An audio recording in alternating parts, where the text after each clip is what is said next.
कंठाभनीलम् सुरवरविलसद् विप्रपदाब्जचिह्नम् सौभाग्यं पीतवस्त्रं सरसिजनयनं सर्वदा सुप्रसन्नम् पाणौ नाराचचापं कपिनिकरयुतं बन्धुना सेव्यमानं नौमीड्यं जानकीशं रघुवरमनिशं पुष्पकारूढरामम् कोसलेन्द्रपदकञ्जमञ्जुलौ कोमलावजमहेशवन्दितौ जानकीकरसरोजलालितौ चिन्तकस्य मनभृङ्गसङ्गिनौ कुन्द इन्दुदरगौरसुन्दरम् अम्बिकापतिमभीष्टसिद्धिदम् करुणीककलकञ्जलोचनम् नौमि शङ्करमनङ्गमोचनम् नौमि शङ्करमनङ्गमोचनम्। अब बताओ, समेषां श्रीमद् वाल्मीकि रामायण पारायणोपक्रमे हार्दं स्वागतम् अभिनन्दनं च। इदानीम् उत्तरकाण्डस्य 16 सर्गः आरभ्यते। इस सर्ग में नंदीश्वर का रावण को शाप, भगवान शंकर द्वारा रावण का मानभंग तथा उनसे चंद्रहास नामक खड्ग की प्राप्ति, यह सब वर्णन इस सर्ग में वर्णित है। तो सजित्वा धनदं राम भ्रातरं राक्षसाधिपः महासेन प्रसूतिं तत् ययौ सरवणं महत्। अगस्त जी कहते हैं, रघुकुल नंदन राम अपने भाई कुबेर को जीतकर राक्षस राज दशग्रीव रावण सरवण नाम से प्रसिद्ध सरकंडों के विशाल वन में गया, जहां महासेन कार्तिकेय जी की उत्पत्ति हुई थी। अथा पश्य दशग्रीवो रौक्मं सरवणं महत् गभस्तिजाल संवीतम द्वितीयोमिव भास्करम। वहां पहुंचकर दशग्रीव ने सुवर्णमयी कांति से युक्त उस विशाल सरवण सरकंडों के जंगल को देखा, जो किरण समूहों से व्याप्त होने के कारण दूसरे सूर्य देव के समान प्रकाशित हो रहा था। सपर्वतम समारुह्य कंचित रम्य वनांतरम प्रेक्षते पुष्पकम तत्र रामविष्टम भीतम तदा। उसके पास ही कोई पर्वत था जहां वनस्थली बड़ी रमणीय थी। जब वह उस पर चढ़ने लगा तब देखता है कि पुष्पक विमान की गति रुक गई। विष्टब्धम किमिदं कस्मात् नागमत् कामगं कृतम् अचिन्तयत् राक्षसेन्द्रः सचिवैस्तैः समावृतः किन्निमित्तमिच्छया मे किन्निमित्तम् इच्छया मे नेदं गच्छति पुष्पकम् पर्वतस्योपरिष्ठस्य कर्मेदं कस्यचिद् भवेत्। तब वह राक्षस राज अपने उन मंत्रियों के साथ मिलकर विचार करने लगा, क्या कारण है कि यह पुष्पक विमान रुक गया। यह तो स्वामी की इच्छा के अनुसार चलने वाला बनाया गया है, फिर आगे क्यों नहीं बढ़ता? कौन सा ऐसा कारण बन गया जिससे यह पुष्पक विमान मेरी इच्छा के अनुसार नहीं चल रहा है? संभव है इस पर्वत के ऊपर कोई रहता हो, उसी का यह कर्म हो सकता है। ततो ब्रवीत तदा राम मारीचो बुद्धि को विदः नेदम निष्कारणम राजन पुष्पकम यन्न गच्छति। श्री राम, तब बुद्धि कुशल मारीच ने कहा, यह राजन, यह पुष्पक विमान जो आगे नहीं बढ़ रहा है, इसमें कुछ न कुछ कारण अवश्य है। अकारण ही ऐसी घटना घटित हो गई हो, ऐसी कोई बात नहीं है। अथवा पुष्पकमिदं धनदान्नान्यवाहनम् अतो निष्पन्दमभवत् धनाध्यक्ष विनाशकृत्। अथवा यह पुष्पक विमान कुबेर के सिवा दूसरे का वाहन नहीं हो सकता, इसीलिए इस उनके बिना यह निश्चेष्ट हो गया है। इति वाक्यांतरे तस्य करालः कृष्ण पिंगलः वामनो विकटो मुंडी नंदी ह्रस्व भुजो बली ततः पार्श्वमुपागम्य भवस्यानुचरो ब्रवीत् नंदीश्वरो वचश्चेदम राक्षसेन्द्रमसंकितः। उसकी इस बात के बीच में ही भगवान शंकर के पार्षद नंदीश्वर रावण के पास आ पहुंचे, जो देखने में बड़े विकराल थे। उनकी अंग कांति काले एवं पिंगल वर्ण की थी। वे नाटे कद के विकट रूप वाले थे। उनका मस्तक मुंडित और भुजाएं छोटी छोटी थीं। वे बड़े बलवान थे। नंदी ने निश्चंक होकर राक्षस राज दशग्रीव से इस प्रकार कहा, निवर्तस्व दशग्रीव शैले क्रीडति शंकरः सुपर्णनागयक्षाणां देवगन्धर्वरक्षसाम् सर्वेषामेव भूतानाम् अगम्यः पर्वतः कृतः। दशग्रीव, लौट जाओ। इस पर्वत पर भगवान शंकर क्रीड़ा करते हैं। यहाँ सुपर्ण नाग, यक्ष, देवता, गंधर्व और राक्षस सभी प्राणियों का आना जाना बंद कर दिया गया है। इति नंदी वचः श्रुत्वा क्रोधात् कंपित कुंडलः रोषात् तु ताम्रनयनः पुष्पकादवरुह्य सः कोऽयं शंकर इत्युक्त्वा शैलमूलमुपागतः। नंदी की यह बात सुनकर दशग्रीव कुपित हो उठा। उसके कानों के कुंडल हिलने लगे। दशग्रीव कुपित हो आंखों से उसकी आंखें रोष से लाल हो गईं और वह पुष्पक से उतरकर बोला, कौन है यह शंकर? ऐसा कहकर वह पर्वत के मूल भाग में आ गया। सोपश्यन्नन्दिनं तत्र देवस्यादूरतस्थितं दीप्तं सोलमवष्टभ्य द्वितीयमिव शंकरम। वहां पहुंचकर उसने देखा, भगवान शंकर से थोड़ी ही दूर पर चमचमाता हुआ सूल हाथ में लिए नंदी दूसरे शिव की भांति खड़े हैं।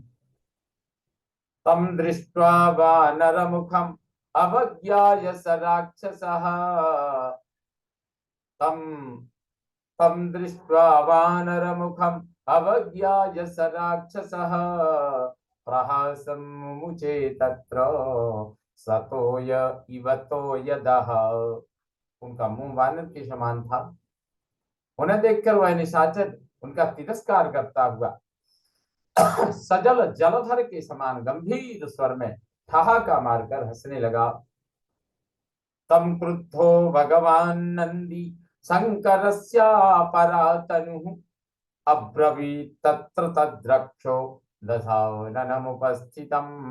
यह देख शिव के दूसरे स्वरूप भगवान नंदी कुपित हो उठे और वहां पास ही खड़े हुए निशाचर दशमुख से इस प्रकार बोले, यस्माद् वानर रूपम माम अवज्ञाय दशाननो असनीपात संकासम अपहासं प्रयुक्तवान् अपहासं प्रमुक्तवान् तस्मान् मदवीर्य संयुक्ता मदरूप समतेजसः उत्पत्स्यन्ति वधार्थं हि कुलस्य तव वानराः। दशानन, तुमने वानर रूप में मुझे देखकर मेरी अवहेलना की है और वज्रपात के समान भयानक अट्टहास किया है, अतः तुम्हारे कुल का विनाश करने के लिए मेरे ही समान पराक्रम, रूप और तेज से संपन्न वानर उत्पन्न होंगे। नखदंष्ट्रायुधा क्रूरो मनस्संपातरंघसः युद्धोन्मत्ता बलोद्रिक्ता शैला इव विसर्पिणः।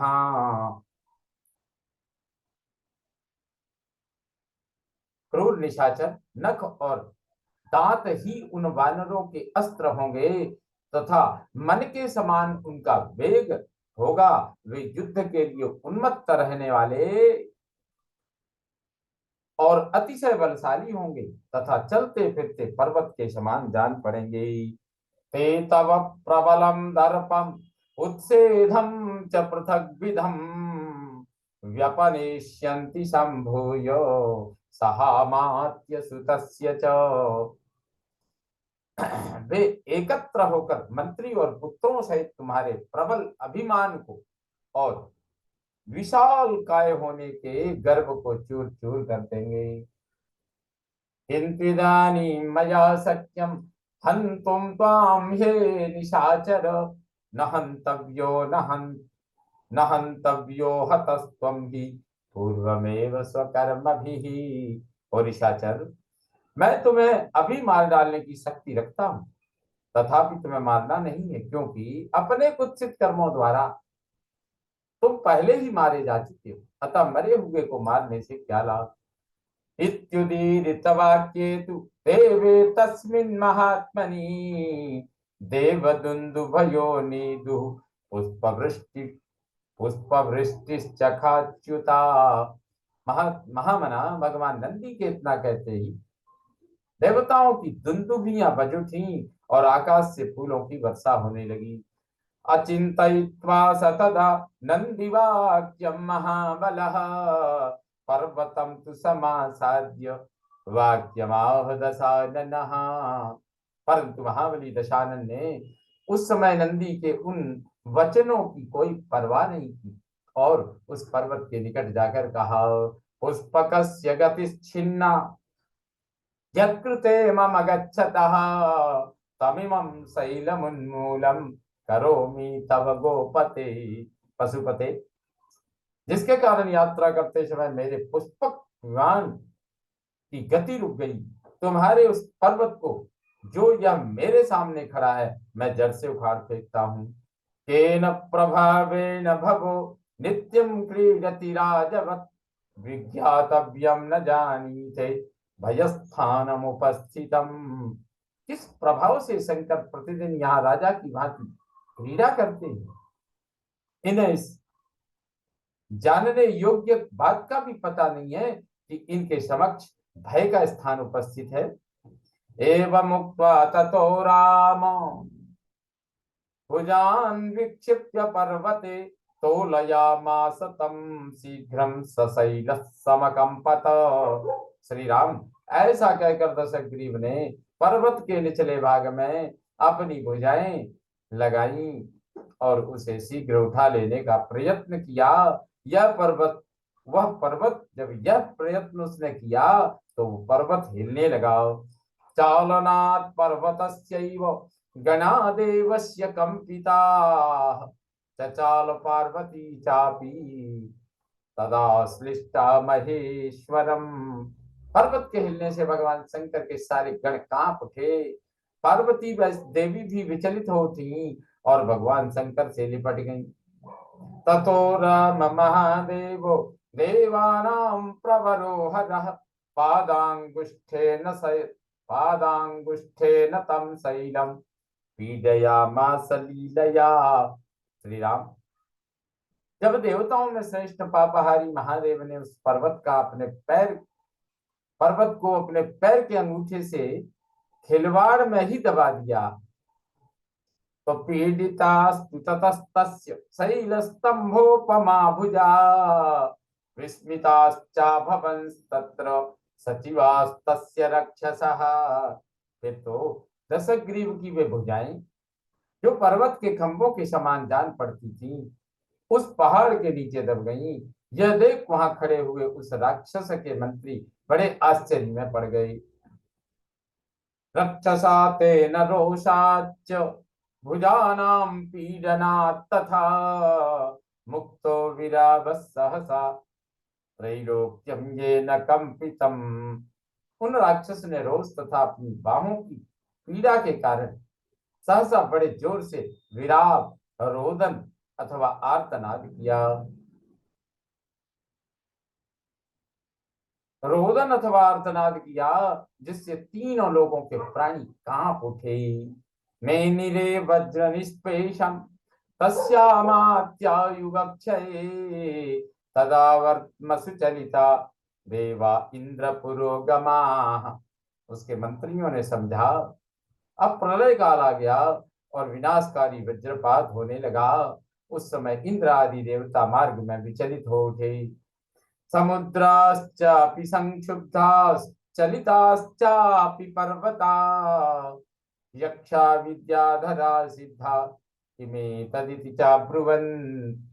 समुद्रों में ज्वार आ गया, पर्वत हिलने लगे और यक्ष, विद्याधर तथा सिद्ध एक दूसरे से पूछने लगे यह क्या हो गया। तोषयस्व महादेवं नीलकंठमुमापतिं तमृते शरणं नान्यं पश्यामोऽत्र दशाननम्। तमृते शरणं नान्यं पश्यामोऽत्र दशानन।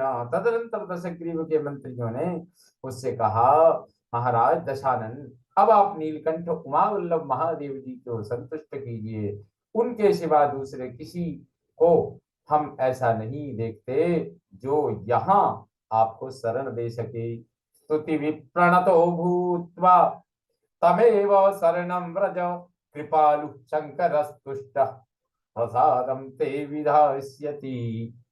आप स्तुतियों द्वारा उन्हें प्रणाम करके उन्हीं की शरण में जाइए। भगवान शंकर बड़े दयालु हैं, वे संतुष्ट होकर आप पर कृपा करेंगे। एवमुक्तस्तदामात्यैस्तुष्टाव वृषभध्वजम् सामभिर्विविधैः स्तोत्रै प्रणम्य स दशाननः संवत्सर सहस्रम तु रुदतो रक्षसो गतम। मंत्रियों के ऐसा कहने पर दशमुख रावण ने भगवान वृषभध्वज को प्रणाम करके नाना प्रकार के स्तोत्रों तथा सामवेदोक्त मंत्रों द्वारा उनका स्तवन किया। इस प्रकार हाथों की पीड़ा से रोते और स्तुति करते हुए उस राक्षस के 1000 वर्ष बीत गए। ततः प्रीतो महादेव शैलाग्रे विष्टित प्रभु मुक्त्वा चास्य भुजान राम प्राह वाक्यम दशाननम। श्री राम तत्पश्चात उस पर्वत के शिखर पर स्थित हुए भगवान महादेव प्रसन्न हो गए। उन्होंने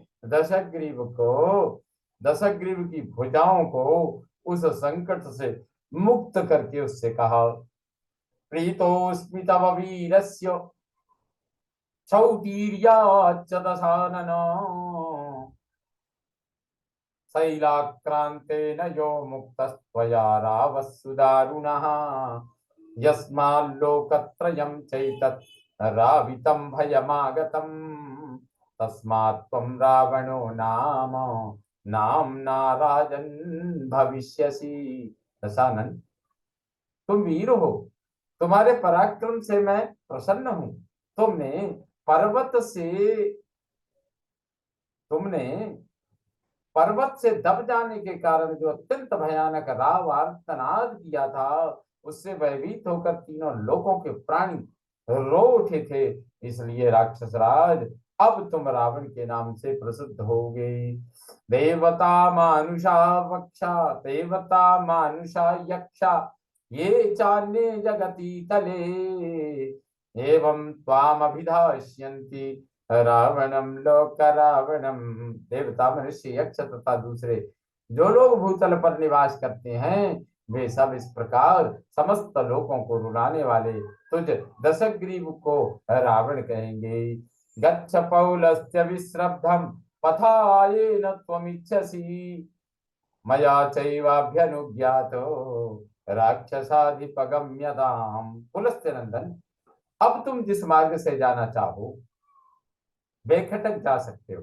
राक्षस पते, मैं भी तुम्हें अपनी ओर से जाने की आज्ञा देता हूँ, जाओ। एवं मुक्तस्तु लंकेश शंभुना स्वयं अब्रवीत्, प्रीतो यदि महादेव वरम में देहि याचतः। भगवान भगवान शंकर के ऐसा कहने पर लंकेश्वर बोला, महादेव यदि आप प्रसन्न हैं तो वर दीजिए, मैं आपसे वर की याचना करता हूँ। अवध्यत्वं मया प्राप्तं देव गंधर्व दानवै, राक्षसैर्गुह्यकैर्नागैर् ये चान्ये बलवत्तराः। मैंने देवता गंधर्व दानव राक्षस गुह्यक नाग तथा अन्य महाबलशाली प्राणियों से अवध्य होने का वर प्राप्त किया है। मानुषान्न गणे देव स्वल्पास्ते मम सम्मताः, दीर्घमायुश्च मे प्राप्तं ब्रह्मणस्त्रिपुरान्तक, वाञ्छितं चायुषशेषं शस्त्रं त्वं च प्रयच्छ मे।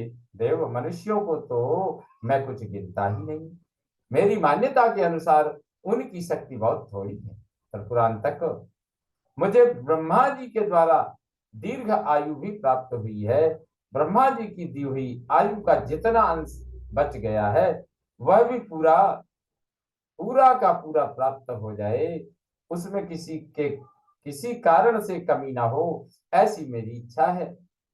इसे आप पूर्ण कीजिए, साथ ही अपनी ओर से मुझे एक शस्त्र दीजिए, शस्त्र भी दीजिए।